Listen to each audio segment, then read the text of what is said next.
Showbiz fanatics, Mami Min and Miss Catherine Bernardo abay napawaw sa mga nalaman tungkol kay Alden Richards. But before that, if you haven't subscribed yet to my YouTube channel, please don't forget to like, share, and subscribe at hit mo na rin ang notification bell for more showbiz updates. Bago tayo magsimula sa ating updates for today's video, nais ko po muna of course magpasalamat sa lahat ng mga legit viewers, subscribers at ang lahat ng mga legit na nagmamahal at sumusubaybay sa lahat ng ating mga updates. Maraming salamat po. And for today's video, pag-usapan natin to kasi kahit po nasa Canada itong si Mr. Alden Richards, talagang kabi-kabilaan ng mga ganap ni Mr. Alden. Una, dahil kasagsagan ng kanyang taping dito po sa Hello Love Again, tapos meron din siya mga commitment doon po sa World Tour. Base po doon sa ating pong nakalap na impormasyon na sa Canada po yung next world tour nila. Kaya naman sa pagbabalik ni Mr. Alden Richards dito sa Canada ay hindi po siya agad sumalang sa taping kasi naghahanda rin siya para sa kanyang world tour dito sa Canada kasama ng ibang mga GMA Sparkle artist, no? Isa ba sa mga nakakamangha dito kay Mr. Alden Richards na kahit po ang pamilya at si Miss Catherine mismo ay talaga namang napapawaw dito po sa kung paano po ni Alden Richards ginagampanan or ginagawa po itong mga pambihirang bagay. Biruin po ninyo, habang nagpo-produce siya or habang po siya ay nagtatrabaho sa Canada, nag-world tour, tapos on the other side ay natuklasan pa natin na si Alden Richards ay co-producer pa ng isang international film. Nakisosyo pa siya doon. Kahit binabasa lang ang post ni Alden Richards tungkol sa bagong film project ng kanyang My Ride Entertainment, ramdam mo ang saya at pagmamalaki nito. Thrilled to co-produce a film that brings together talents from the Philippines, US, Europe, Australia, and Japan. Can't wait to unveil this journey with the word #Deathmarch. Ang tinutukoy ng film project ni Alden ay war movie na Death March na pinagbibidahan ng Hollywood actor na si Scott Adkins sa bansa. Ang shooting ng pelikula sa direksyon ni Luis Mandylord. So ibig sabihin, pinost din ni Alden ang photo ni Adkins na background ang nagde-death march ng mga sundalo. Nakasulat sa mala poster na post ni Alden ang Mirad. Alam ko Mirad ang pagkakabasa nito. Mirad Entertainment NCB LLC na co-producers ng movie. Kasama ng cast ng Death March si Gabby Garcia sa hindi pa malamang role. Sa Instagram, Adkins nagpost ito ng ilang behind the scenes sa shooting at sa mga comment hinihintay na ang showing sa nasabing pelikula. Coincident lamang ba sa Pulang Araw, ang historic drama series ng GMA7 na isa si Alden sa mga bida?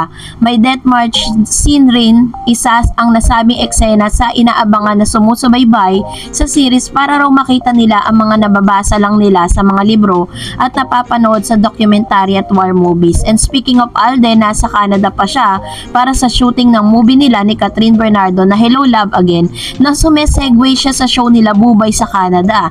So sa September pa ay babalik na ng bansa si Alden. Pero ito na nga ang chika, base po sa mga source po natin, ay talagang ito isa sa mga bagay na kinahangaan sa kanya at plus points para kay Mami Min. Kasi meron na po ba kayong nakita na si Alden Richards ay nabakante at nakikipag-inuman kasama ng ilang mga barkada?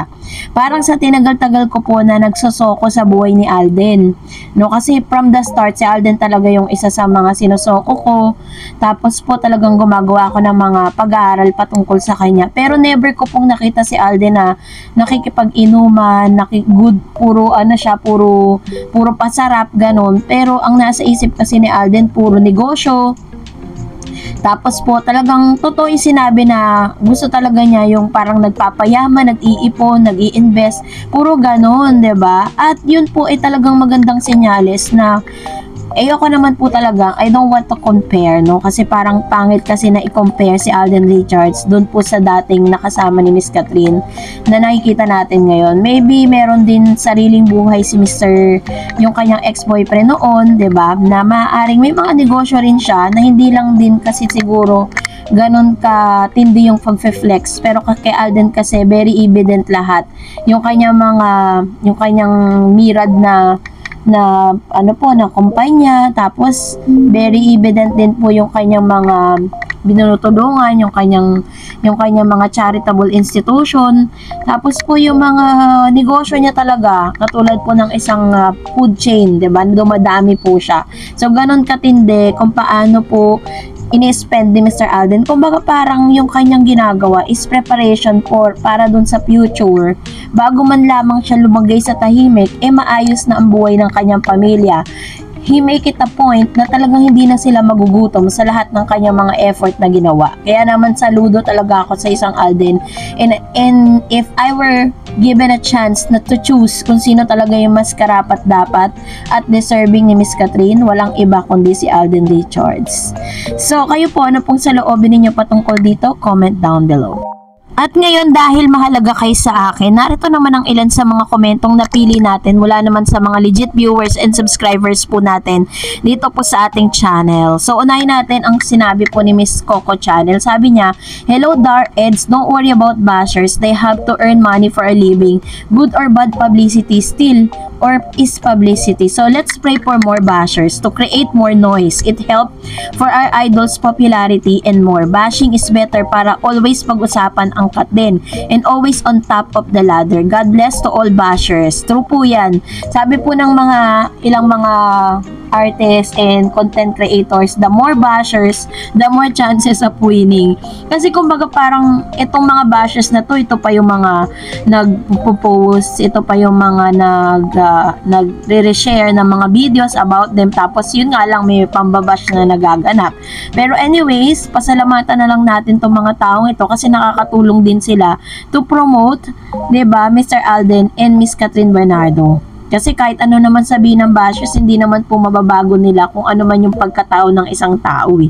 Sabi niya pa, "Anyway, Star, it's gossip dies when it hits a wise person's ears. Rumors are started by haters, carried by fools, and believed by idiots. Happy Tuesday, Dar Eds, and take care. Keep up the good work." Ayan. Thank you po, Miss Coco Channel, sa inyo pong komento at palagi ang panonood sa mga videos natin. Talagang you're the best. Kasi lagi po tayo nakakarinig ng mga sayings at mga good vibes dito po kay Coco Channel.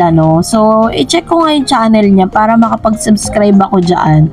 So, anyways, thank you so much. And of course, sabi ni Mr. Renato, sign solo project or with other partners, both Catherine and Alden cemented their status as the best of the best in Philippine showbiz industry. To question to that, last year pa mas Best Actress in Catherine for her movie A Very Good Girl. Alden won Best Actor in Gawad Urian to his movie Five Breaks Up and a Romance.